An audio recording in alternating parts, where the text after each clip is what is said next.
Бул Курбан айтта Стамбул шаарында 209 жерде атайын мал базары уюштурулган.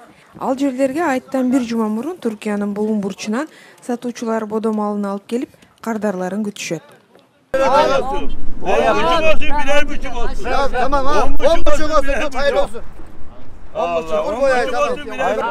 Бул жылы малдын дээрлик көпчүлүгү айт күнүнө калбай эле сатылып кеткен. Сатуучулар анын себебин бул жылы айылдан малдын аз келгенине байланыштуу дешет. Бул жылы мал өзүн актады.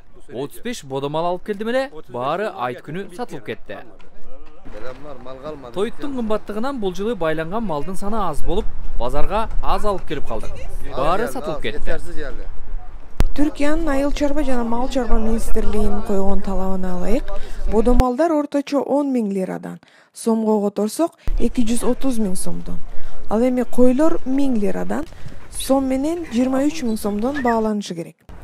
Базардагылар малдын килограммына карап, баасын чыгарып сатыкка коюшат. Токат аймагынан келген Фатих Ай 70 торпок алып келип, акыркысын кызуу соодалашып 260 000 сомго сатты. Bir tane hayvanımız kaldı. Herkes sattı yani. Айылда мал жок. Жем чөбү кымбат. Байлап саткан кирешесиз. Өткөн жылы мал өтпөй, акыркыларын союп саткам. Эми караңыз, бул жылы мал тартыш болуп жатат. Базарга уулу менен келген Вахап Кылычтын бүгүн кыдырган 3-чү мал базары.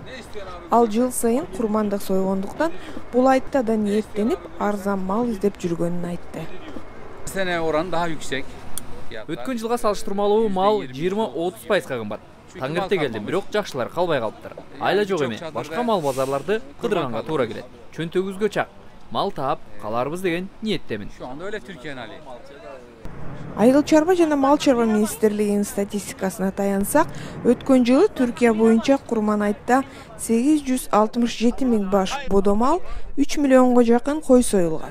Быйылгы Курман айтта болсо 850 000 бодо мал, 2 миллионго жакын кой союлат деп божомолдошот. Мунун себебин серепчилер өлкөдөгү болуп жаткан акыркы окуялар жана ички экономикалык кризис деп белгилешет. Эльвира Будайчиева, Азаттык, Стамбул.